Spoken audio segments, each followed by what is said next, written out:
খেলাধুলা অনেক করা হয়েছে। আমি খেলতে পছন্দ করি। আমরা যদি এই টাইপের ড্রেস পরে যাই যেখানে ওড়না আছে তাহলে আমাদের জন্য এটা আনকমফোর্টেবল। একটা মডেলের বডি স্ট্রাকচার ডিফারেন্ট হবে, একটা স্পোর্টস পারসনের বডি স্ট্রাকচার ডিফারেন্ট হবে, এটা খুবই নর্মাল। তাদের যদি আপনি ব্রাউজার হিস্ট্রি সার্চ দেন তাহলে দেখবেন যে তারা এর থেকেও বেশি খোলামেলা পোশাকের নারীদেরকে দেখছে, যারা I don't know, there must be some problem. বিকৃত মস্তিষ্কের মানুষগুলাই শুধু এগুলো বলছে। কাজের অনেক বেশি ব্যস্ততা আছে, মাঝখানে খুব সিক হয়ে গেছিলাম কাজ করতে করতে, এখন আবার একটুখানি উঠে দাঁড়িয়েছি। এখন যে কাজগুলো মিস গিয়েছে মাঝখানে শিডিউল দিতে পারিনি সেগুলো আবার স্টার্ট করছে।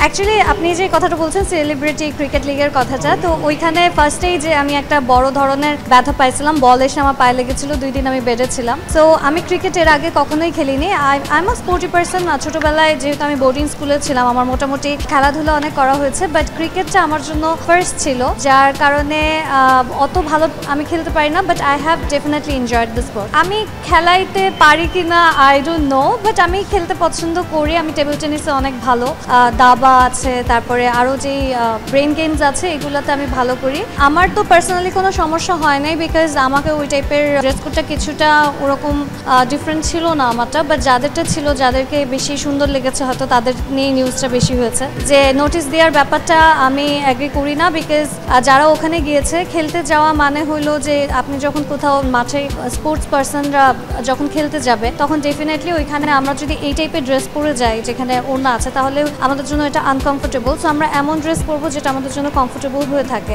অ্যান্ড তারা যেটা বলছে যে একটা মডেলের বডি স্ট্রাকচার ডিফারেন্ট হবে, একটা স্পোর্টস পার্সনের বডি স্ট্রাকচার ডিফারেন্ট হবে, এটা খুবই নর্মাল। ওদেরকে পরলে পরে যেরকম লাগবে, একজন অ্যাথলেটিক লেডিকে পরলে যেরকম লাগবে টি শার্ট, একটা মডেলকে পরলে ডিফারেন্ট লাগবে, বিকজ তাদের কার্ভস ডিফারেন্ট। তো ওই জিনিসটাকে আমার মনে হয় যে ওই মডেলদেরকে নোট না পাঠিয়ে যারা ওইটাকে খারাপভাবে প্রেজেন্ট করেছে তাদের আসলে নোটিস পাঠানো উচিত ছিল তাদের কাছে। বাট ইটস আনফর্চুনেট যে বাংলাদেশে সবসময় মেয়েদেরকেই ডাউন করা হয়, তাদেরই দোষ দেওয়া হয়। দেখেন, যারা খোলামেলার কথা বলছে, আমার কাছে তো যারা ওখানে খেলতে গিয়েছে তাদের এত খোলামেলা কোনো ড্রেস আমার মনে হয়নি। তো খোলামেলা ওনার কাছে লেগেছে, but at the same time আপনি যদি যারা এটা নিয়ে কথা বলছে, যারা এটা নিয়ে নিউজ করছে, বা যারা এটাকে নিয়ে খুব বেশি হাইলাইট করছে, বলছে মেয়েরা খোলামেলা ড্রেস পরে, তাদের যদি আপনি ব্রাউজার হিস্ট্রি সার্চ দেন তাহলে দেখবেন যে তারা এর থেকেও বেশি খোলামেলা পোশাকের নারীদেরকে দেখছে, যারা আই ডোন্ট নো যে এইখানেই কেন শুধু মেয়েদের পিছে পড়ে থাকে, যেখানে ওয়ার্ল্ড ওয়াইড তারা এগুলোই দেখে চলছে।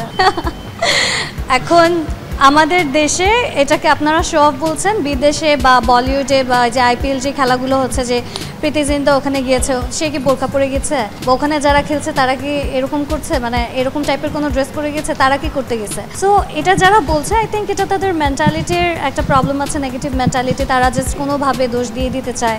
I don't know, there must be some problem. বিকৃত মস্তিষ্কের মানুষগুলাই শুধু এগুলো বলছে, বাট আই ডোন্ট থিঙ্ক যে এটার সাথে খোলামেলার সাথে খেলার কোনো সম্পর্ক আছে। টোটালি আমার পার্সোনাল থিঙ্কিং হলো যে আমি ওখানে এমনই ড্রেস পরে গেছি যেটা আমার জন্য কমফোর্টেবল ছিল, বাকিরাও ওইটা পরেই গেছে।